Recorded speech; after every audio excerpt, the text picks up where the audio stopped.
Ensuite, je voulais comme dernière petite fonctionnalité en lien avec les tableaux, on va parler d'insertion de tableaux dans du texte. Donc, pour les besoins de l'exemple, je vais effacer ce beau tableau-là. De toute façon, là, si vous faites les exercices suggérés, vous allez devoir refaire quelque chose dans ce style-là. Donc, j'efface mon beau tableau. Puis, ce que je vais faire, c'est venir mettre un petit peu de texte. Donc, je sais pas, mettons un 5 paragraphes de texte. Donc, du texte généré automatiquement par Word. Et là, mettons que je m'en viens ici entre le premier et le deuxième paragraphe, je vais venir insérer un tout petit tableau. Donc, disons un tableau, deux lignes, trois colonnes. Et là, ce que je vais faire, là, je vais écrire des choses A, B, C, D, E, F. Le contenu n'a pas réellement d'importance. Ce que je vais faire par contre, c'est retourner dans mon onglet mise en page et venir, tiens, je vais utiliser mon ajustement automatique au contenu. Et là, vous voyez, ça me fait un tout petit tableau là, parce que la largeur des colonnes s'est ajustée automatiquement au fait qu'il y avait seulement une lettre par case.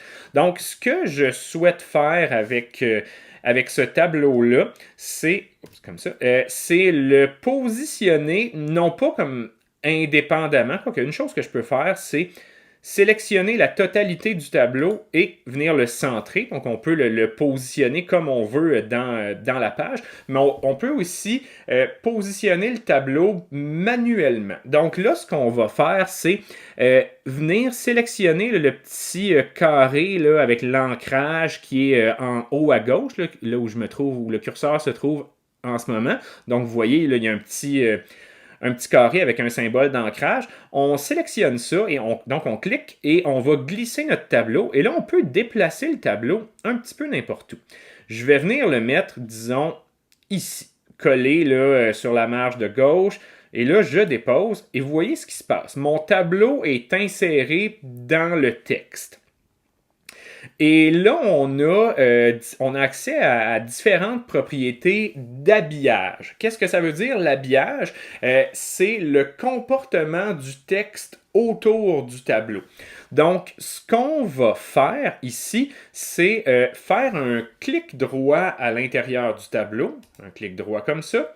On va aller voir les propriétés du tableau. Donc, juste ici, je clique sur propriétés du tableau. Et dans la section du bas, ici, j'ai habillage du texte. Donc, je peux choisir là, de comment le texte va se comporter. Donc, je veux soit que le tableau soit isolé avec du texte en haut, du texte en bas, mais pas de texte autour. Ou je peux permettre, comme c'est le cas présentement, à ce que le tableau ait du texte autour de lui. Je vais garder cette option-là, mais je vais cliquer sur options. Parce que vous voyez là actuellement, là, il y a mon tableau avec mes 6 lettres. Puis juste avant, juste en haut, là, il y a comme un début ou une fin de ligne là, dont j'aimerais me débarrasser. J'aimerais ça qu'il y ait mon tableau à droite de la page, puis du texte à gauche. Là. Donc, je vais essayer de venir me débarrasser là, de cette ligne-là. Une façon de faire, c'est donc en allant dans la section options. Je clique ici. Et là, ce que ça me permet d'ajuster, c'est la largeur la largeur d'espace blanc, d'espace vide que je souhaite avoir autour de mon tableau quand je mets du tableau là, en le bougeant manuellement dans le texte. Puis là, en particulier, je vais venir mettre une certaine valeur en haut, ce qui va faire que le quand vous, là, qui se retrouve en haut du tableau là, présentement, ben, il va empiéter sur cette quantité d'espace vide-là que je demande à Word de maintenir. Et donc, ben, ça va occasionner un changement de ligne et le quand vous va se retrouver sur la ligne suivante. Donc, je viens juste mettre, là, j'essaye 0,25 cm. On essaye ça. On dit OK. On dit OK. Oups. Qu'est-ce que j'ai fait ici? Je retourne dans mes propriétés de tableau. Options. Espacement entre les cellules. Annuler. Position. Ah oui, j'ai cliqué sur options, mais c'était C'était pas sur option qu'il fallait appuyer, c'était sur position. Désolé. Donc, on clique sur position plutôt que option. Et c'est là que ça me permet d'ajuster ma distance du texte autour. Donc, je refais la même manipulation là, que je souhaitais faire. Donc, distance du texte autour, en haut, je mets 0,25. On appuie sur OK.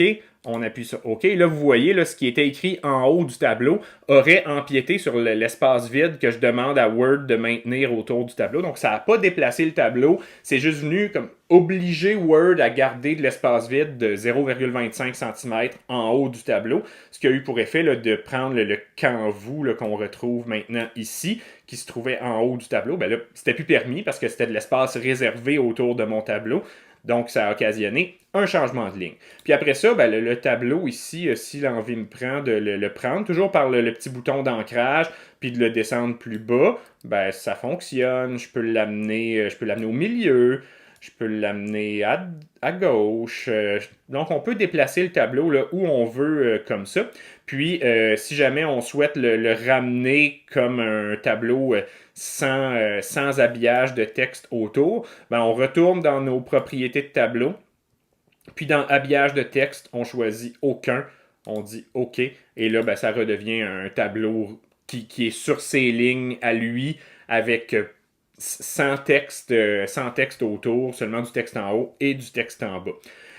C'est possible de faire ça là, pour les figures également. On n'a pas vraiment parlé d'insertion de figures. On va en reparler plus tard quand on parlera là, de Microsoft PowerPoint.